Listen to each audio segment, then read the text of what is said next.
Thank you, Mr. Speaker. The Self-Employment Support Scheme opened last week ahead of schedule and provides support worth up to £7,500 to millions of individuals.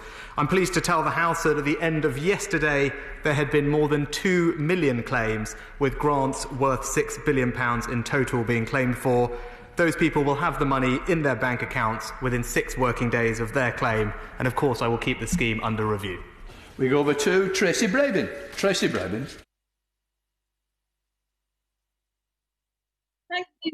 Thank you, Mr. Speaker, and thanks to the Chancellor for his response.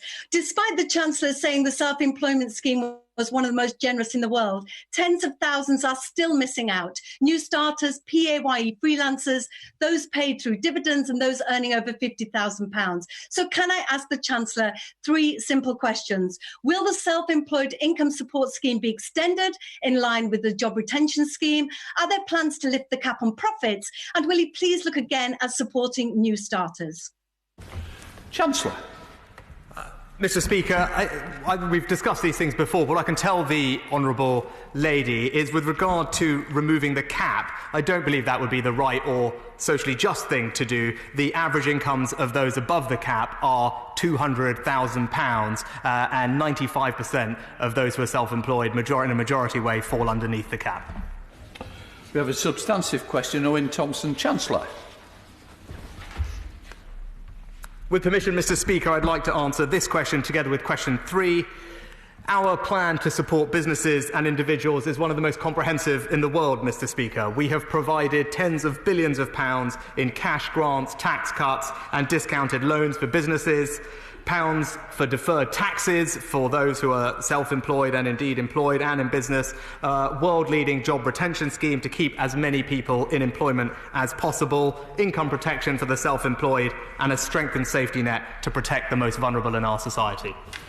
Go over the border to Owen Thompson with a supplementary. Owen Thompson.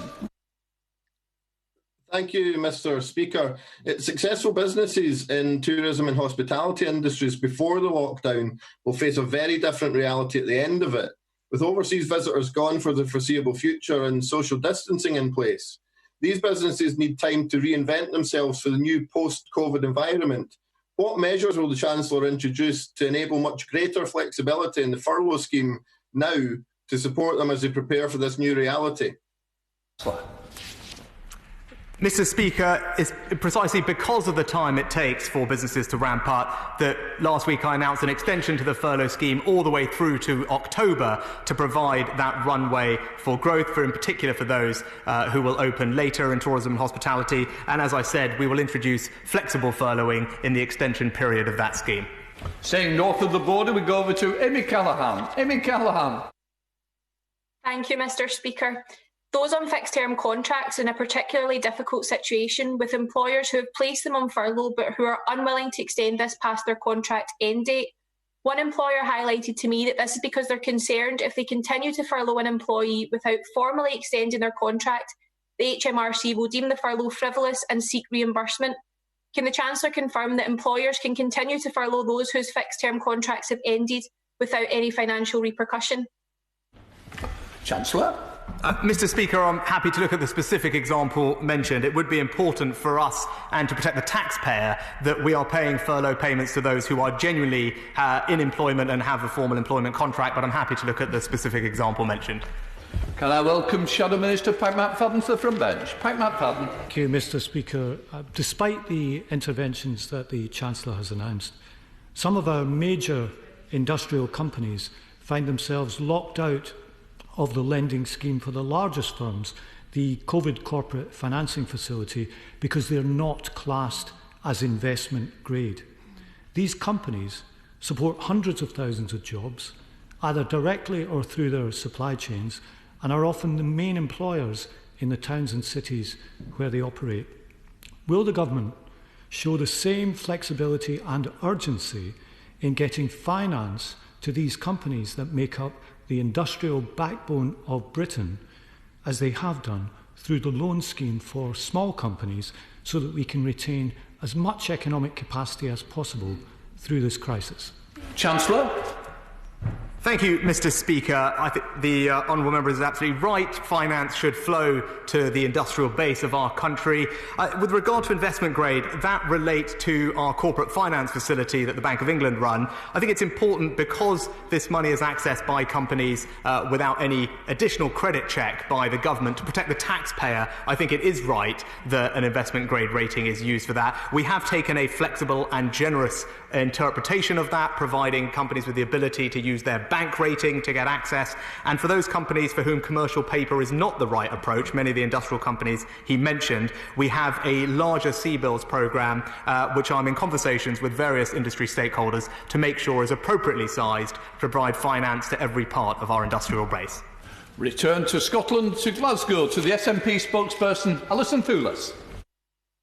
Thank you, Mr. Speaker. Research by CIPD today has found that participants in the furlough scheme would otherwise have made up to 35% of their workforce redundant, rising up to half of workers in hospitality, where the uptake of the scheme is particularly high at around 80%.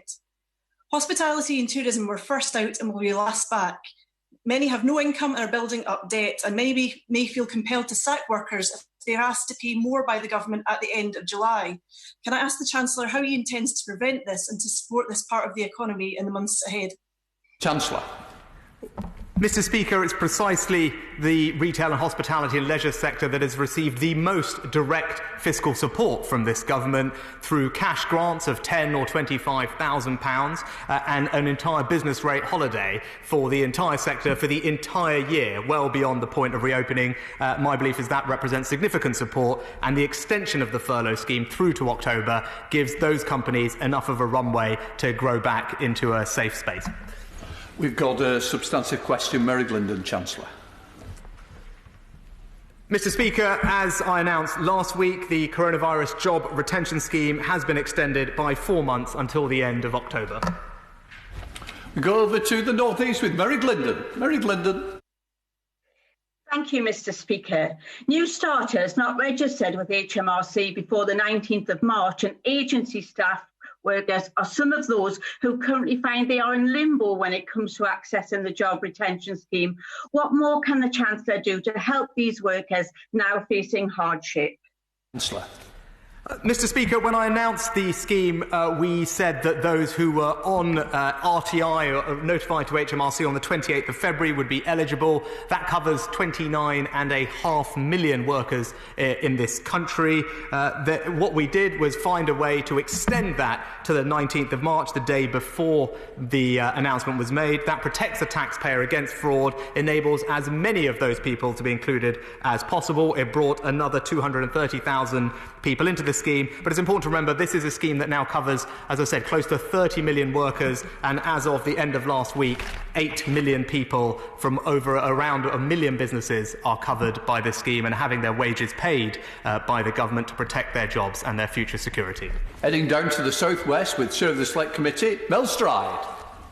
Thank you, Mr. Speaker. The Future Fund will provide venture capital-backed businesses with vital support, but of course it excludes those investments made through EIS and SEIS.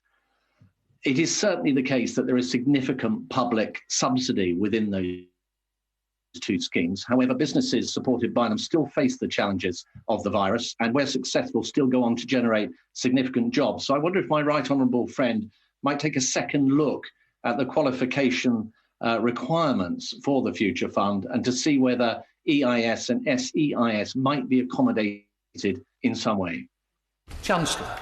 Mr. Speaker, as my right honourable friend will know well, EIS is a notified EU state aid, and that is what presents the challenge into providing EIS relief for convertible loaner instruments into the Future Fund. That said, guidance was published today. The fund will be open for applications on Wednesday. I've been crystal clear that should applications exceed the initial £250 million provided, I will be more than happy to expand the scheme, and I think this will be a vital part of fueling our recovery. As the right honourable member said, these companies provide the growth of tomorrow and they deserve our support. Going to the Shadow Chancellor, Annalise Dodds, first of two questions. Thank you, Mr. Speaker. Labour supported the introduction of the furlough scheme, and we've consistently called for it to become more flexible. We recognise it can't persist forever. However, according to press reports, the Treasury is considering asking all employers to pay 40% of employee wages on the JRS from the 1st of August. That risks a massive spike in job losses.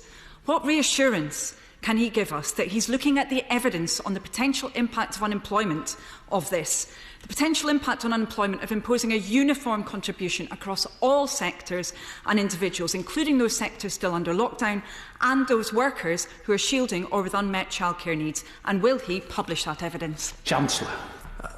Mr. Speaker, as I think the Shadow Chancellor has acknowledged previously, we are in deep consultation with both unions and business groups to make sure that we get the design of the second part of this scheme right. I think it is right both for the economy and indeed for the taxpayer to ask employers to make a contribution to paying the wages of their employees. They will have the benefit of flexowing, furloughing to help offset that.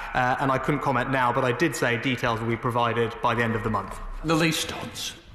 Thank you, Mr. Speaker. I appreciate the Chancellor's comments. However, we really need clarity around whether he's considering the evidence from other countries, which in many cases are calibrating changes to their salary backfill schemes with the lifting of the lockdown. Is he looking at that evidence, particularly on the potential impact of unemployment, or is he only looking at potentially the introduction of a uniform contribution from August the 1st? Thank you.